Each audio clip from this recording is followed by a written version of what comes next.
Yeah. Yeah.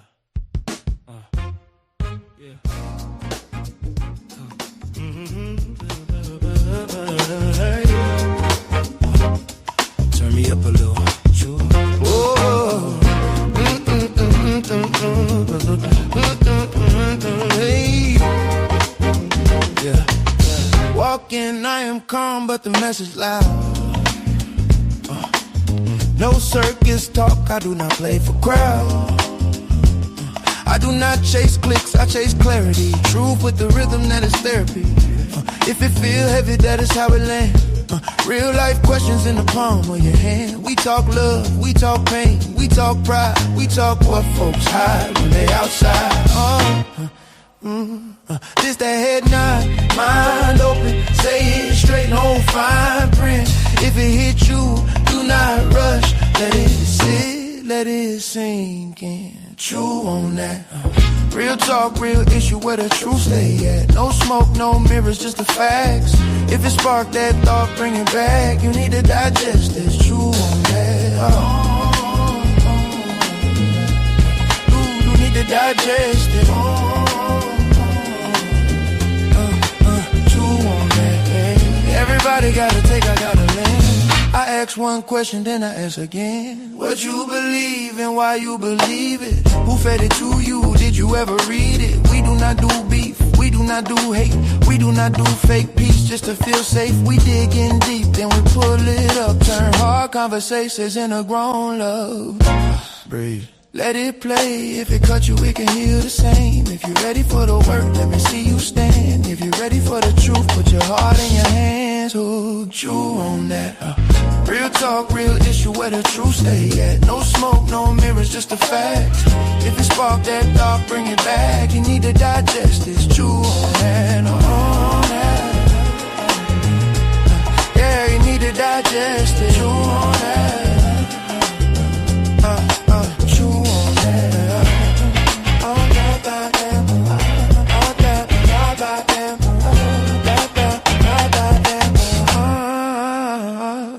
Yeah. This is Choo on that. Real talk, real issues. You need to digest this.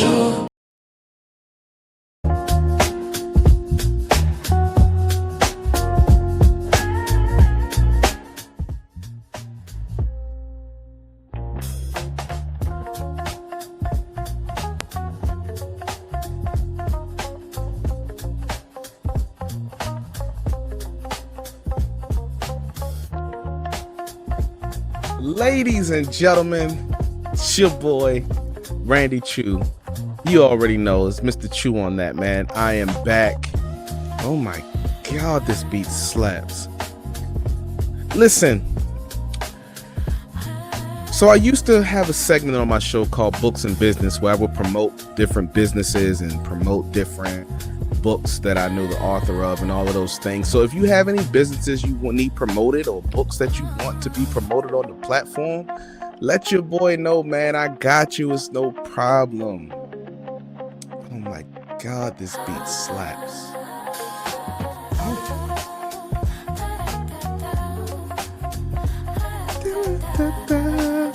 Yeah, I got a banger for us today, man. I got a banger for us tonight. I'm trying to tell you something. You're going to, we're going to go through this together, though. Because we're going to do this together. You dig? Yeah. Oh, man, let me go ahead and get this show rolling. Listen, today's topic, tonight's topic, whatever. The hive mind, right? I know we all seen Stranger Things or heard about it or have a loved one that talked about it or something or whatever. And it was something interesting about that sparked this whole concept and idea, right? It was when the young man got taken to the upside down by the villain named Vecna, and they were connected ever since, and the mind flare and all of those things, right? So it made me think, what if we are all connected to some shape, capacity, or whatever, to a hive mind? What if There is a mind flare in our lives. What are we going to do? You think you're thinking alone. Let me tell you, you're not. Y'all ready to dive into this topic? Oh man, this one's going to be good. Let me tell you something, right? This is going to bother you. Some of the thoughts that you call mine are not your thoughts. And it's not because you've been hypnotized. It's not because you're weak. It's not because of any of those things. It's because your brain was literally built to sync, to synchronize, to other brains, to other things, to frequencies, all of these things, right?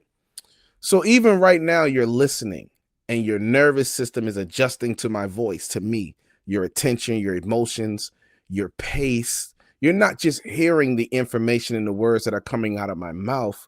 You are being tuned by a frequency. And the reason that matter is simple.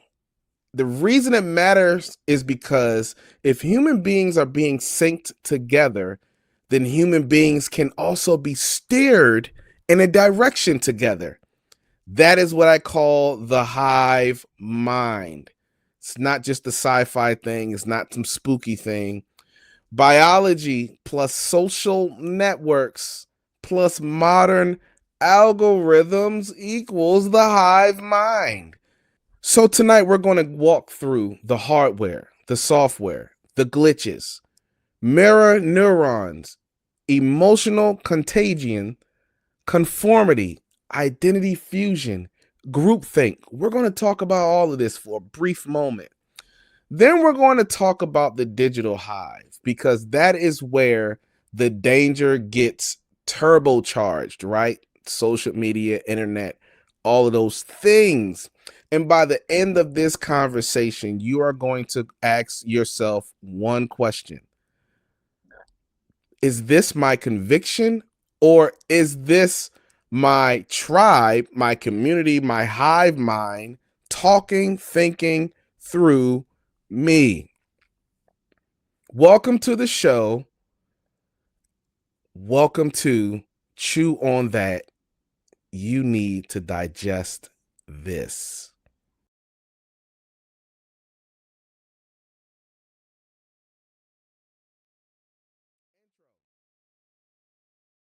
This is a safe space, but we're going to tell the truth.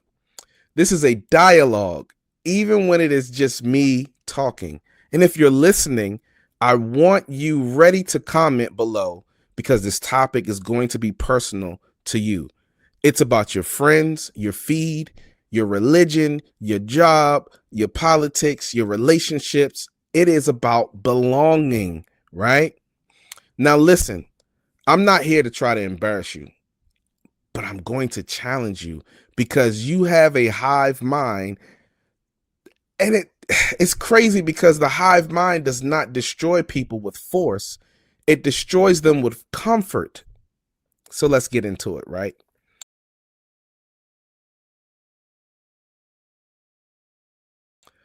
Your brain is a social organ, right? You do not just have a brain, you have a brain built for other brains. I know that was a lot. I'm going to say it again for you. You do not just have a brain, you have a brain that has been built for other brains, right? We love to fantasize about ourselves as being independent thinkers, the lone wolf, the free thinker, the person who could not be influenced. But neuroscience laughs at that fantasy because the human brain is not just a thinking machine, it's actually a social machine. So let me introduce you to one of the most important discoveries in modern neuroscience, the mirror neurons, right?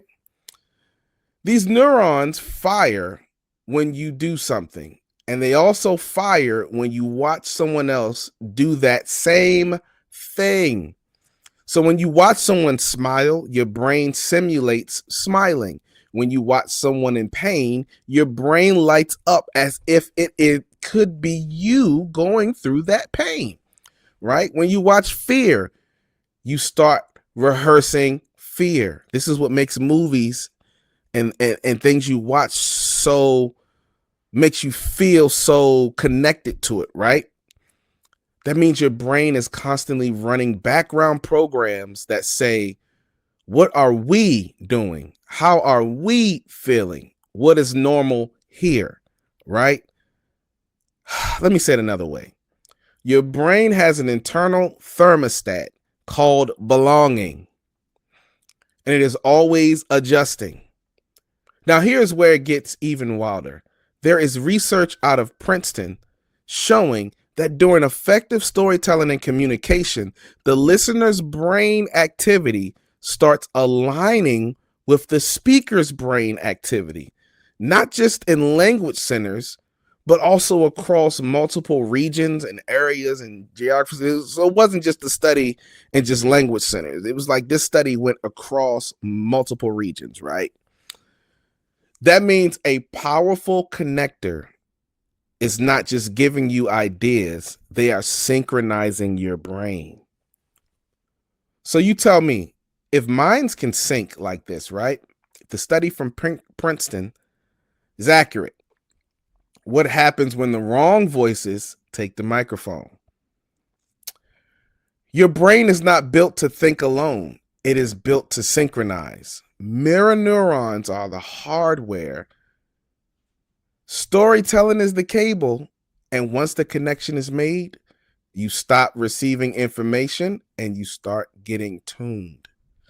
That's what happens, right?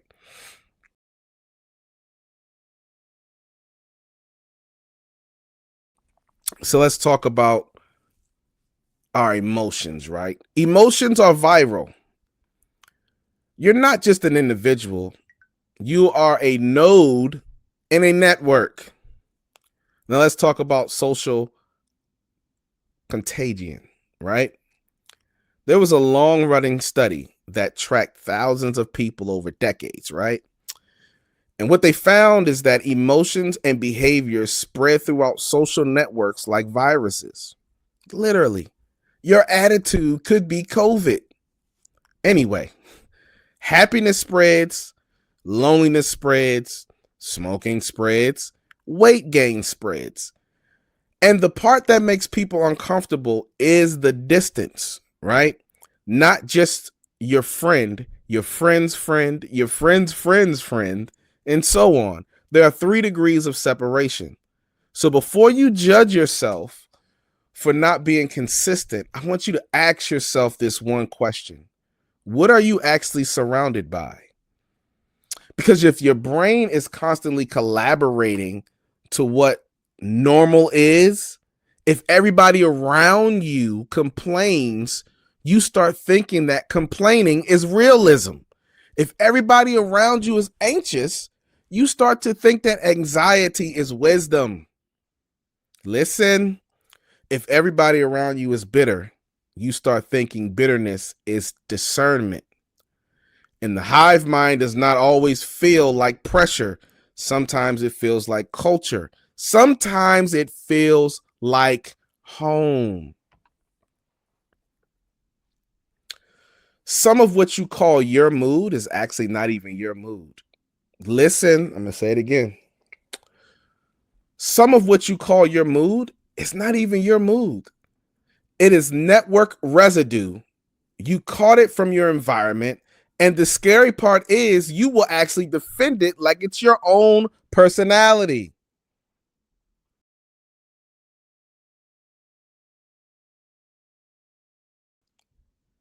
Oh, man. Let's move on. Conformity changes what you see. The group does not just influence your opinion. The group can alter your perception. This is why it's so important to make sure that you're connected to the right people group, right? The right community or tribe or hive, if you will, right? So let's talk about conformity. There was a famous experiment where participants had to identify which line matched another line. Duh. I mean, it's obvious, right? Like, seriously. But when everyone else in the room gave the same wrong answer, most people conformed at least once. So this is what happened, right? That experiment was, okay, they planted somebody in to give the wrong answer. And over a period of time, the entire room changed from the right answer to the wrong. How many of us have done that in our lives, right? How many of us have had the right answer, had the right feeling, had the right moment, and then all of a sudden we allow those that was around us that we are connected to, attached to, they gave us the wrong answer and it became our reality. Now, here's what everybody wants to believe, though. Like, they want to believe that those people knew the truth and they just lied to fit in. But the brain research actually suggests something even more disturbing, that under social pressure, the brain areas involved in perception can change activity patterns.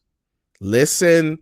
So the group is not just shaping what you say, the group is shaping what you see.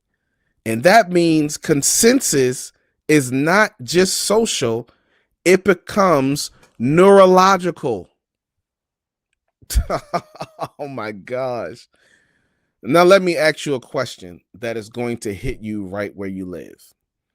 How many times have you looked back on the old version of yourself and thought, how in the world did I ever believe this or believed that or have done this or have done that?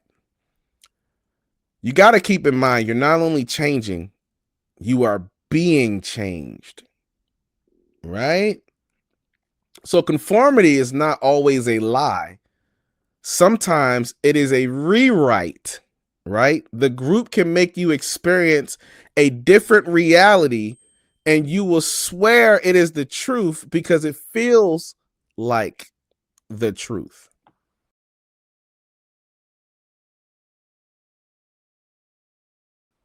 Listen. I want to move on. I got these points, man. We got to talk. Identity fusion. Oh, man.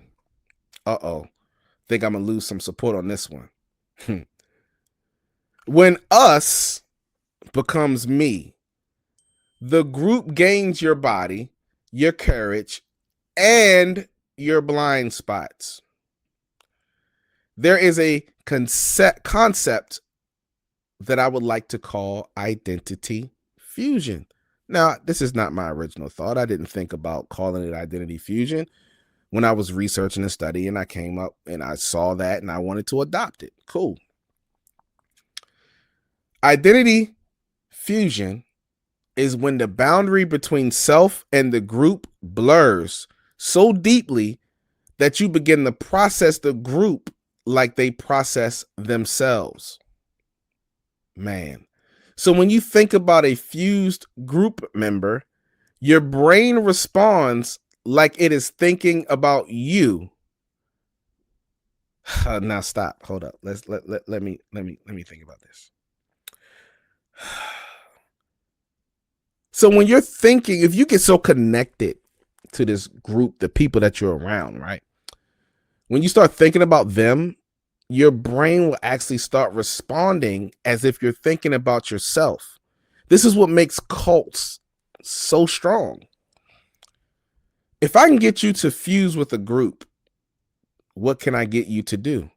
What can I get you to excuse? Let's go deeper. Who can I get you to hate? You ever notice that if somebody doesn't like you and they're hanging around a group of people, that group of people all of a sudden begins not to like you? Think about that. Why? I mean, I grew up like that. I grew up in so if my homeboy had a beef, 9 times out of 10, the beef was mine. If he didn't like you, I didn't like you. If we wasn't rocking, we wasn't rocking. That's just the hive mind, right?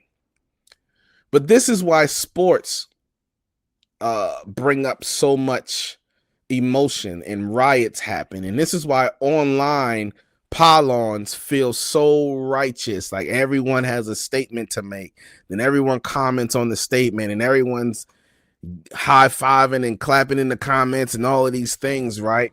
And this is why political extremism feels like moral purity, right? It doesn't matter what the person that you love on the political scene do or don't do, you feel like they can morally not fail or be pure because you're an extremist in your mind. You're a fan of this person, which is actually the short word for fanatic, right? And this is why cult loyalty feels like salvation. This is why when you are connected to a religious organization, the moment you are no longer a part of that specific organization, you almost feel like you lost the core of who you are, right? And I need you to hear this part with clarity, right? Hear it with clarity, because the hive mind feels like clarity.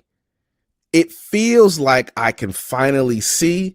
It feels like I finally woke up. It feels like I finally found my people. And that is why it's dangerous, because it rarely feels like control. It feels like belonging. And people who have been destroyed and damaged want to belong to something or someone, and they end up not seeing that they're being controlled. This is why insecure leaders always pull on codependent followers, is because they can control the dependency of the follower to make them feel like they belong. And in turn, the leader's insecurities get met. When the group becomes your identity, disagreement feels like betrayal. And once disagreement feels like betrayal, the truth becomes optional. You can't confront nothing, right?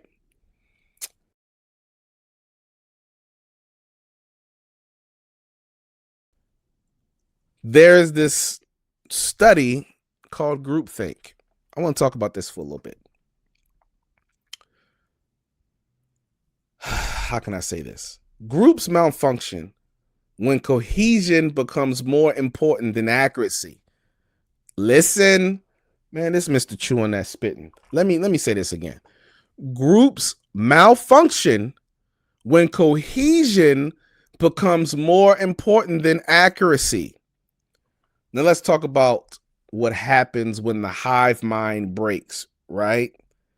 Let's talk about groupthink. Groupthink is what happens when a group becomes so cohesive that harmony becomes the highest value, right? Think about that. When you just want harmony, you just want peace, and you don't want to confront things because the group just feels like the strongest part of unity, as long as there's harmony, there's no conflict, right? And that's not truth. That's not accuracy. That's not results. And that's not harmony. So warning signs get dismissed. Doubts get swallowed. Silence gets interpreted as agreement. Outsiders of the group get stereotyped, and the group starts believing it cannot fail. This is how intelligent people make a catastrophic decision. Not because they're stupid. I'm going to say this again. Not because they're stupid, but because dissent becomes socially expensive. I know I'm talking. Just slow down and rewind and go back, and re-listen, and it's okay. And you already know this. You have been in rooms where you did not say what you really thought. You conformed. Not because you had nothing to say at all. It's just you knew once you spoke up, it was going to cost you something. So here's my question. If you cannot disagree in your group, are you really in a community? Or are you in a compliance system disguised as a safe haven?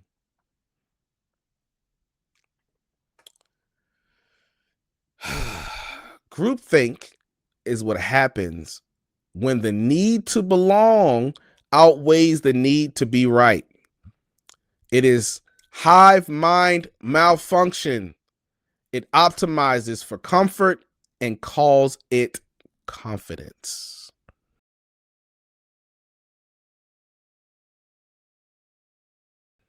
Let's talk about the digital hive for a second, right? Algorithms scale dynamics beyond what the human brain evolved to handle. Everything we just talked about evolved in small communities, tribes, villages, circles, whatever else you want to call it, right? Then we put that same thing on a screen.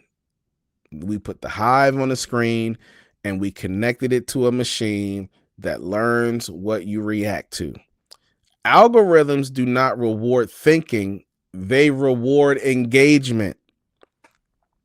Sounds like a group, right? Is your group actually the algorithm? Are they not rewarding you for being a thinker? They're rewarding you for being engaging and non-confrontational. So they feed you what confirms you. They starve you of friction.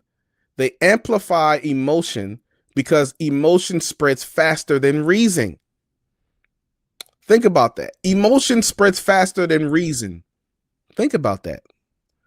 And outrage is the fastest form of social bonding online. Being angry and upset about something at the same time with a certain amount of people is the fastest form of social bonding online. You feel like you got a partner, right? Because outrage signals membership. You feel like you belong. It says, look, I hate what you hate. And the hive responds. So now your hive is not your neighborhood. It's global, right?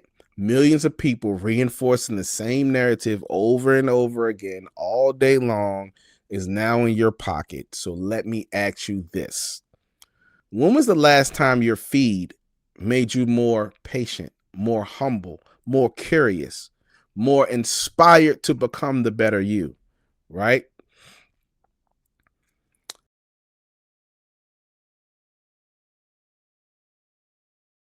So I'm going to just say this. Let me just put this like this. How to stay human, or how to stay yourself really inside the hive. Let's talk about it. So what do we do?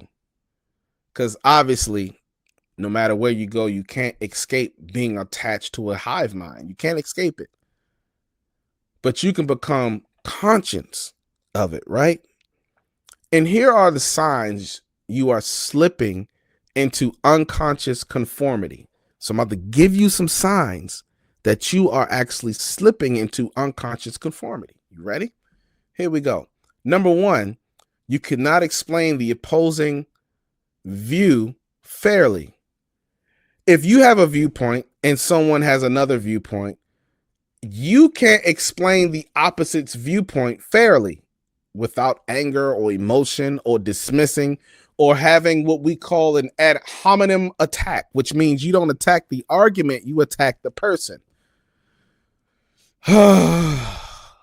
We get so caught up on the person that we don't get caught up on the argument, and thus we don't grow intellectually as a people. And because of that, number two, you feel morally superior just for agreeing with your side, right? So the more people agree with you, you begin to feel superior than the opposing viewpoints person, right? Number three, you feel anxiety at the thought of disagreeing publicly, which means the moment you feel like someone's going to disagree with you in front of people, you feel anxiety, right? You feel like, oh no, not right now, right? Don't do that in front of them, right? Number four, your certainty rises while your curiosity dies. You stop being curious, right? And you were duped into thinking that curiosity killed the cat. But I would rather die being curious than to die in a certainty that is not accurate, right? Number 5, you confuse consensus with truth. Just because a bunch of people agree with you does not mean that you're telling the truth or that you're accurate at all. Now, here are some strategies that can help you, right? I want you to seek out disagreement without hostility. Find someone who disagrees with you and have a conversation with them, right? Notice when silence feels safer than honesty, right? When you're in a situation or a room, whatever it is, notice that the moment you want to become silent is because you want to feel safe, because the honesty you're about to say makes you feel uncomfortable. What a lot of us need to do is learn how to diversify your information diet, right? Stop consuming the same viewpoints all the time. For those who are extremely religious, I say it like this: how can you constantly say that you actually have a foundation of belief if you never challenged it? Let me give you some more advice. Be suspicious of your emotions. Be suspicious of emotional certainty on a complex issue, right? Because your emotions lie to you. And ask yourself one question regularly. If I was born somewhere else, raised by someone else, surrounded by another tribe, would I believe this the same way? Is your intellect strong enough that if you were in a totally different demographic, you would still come up with the same conclusion? If not, that means that your conclusion has been inputted into you by the hive that you're around, and it's not actually yours. That question of itself, I hope, brings humility. And humility is a vaccine against the hive mind possession. You are possessed by other people's beliefs, thoughts, habits, conformity, all of the above. And humility is the vaccination that you need in order to free yourself from the mind hive possession. I know I said a lot. I know it's a lot to digest. I'm even going to write a blog about it. But listen, it's your boy Randy Choo, aka Mr. Choo on that. Thank y'all for listening to me again in another episode on Choo on that. I will see you guys next time. Make sure you like, share, comment, subscribe, hit that notification bell, all of the above. Until next time, deuces.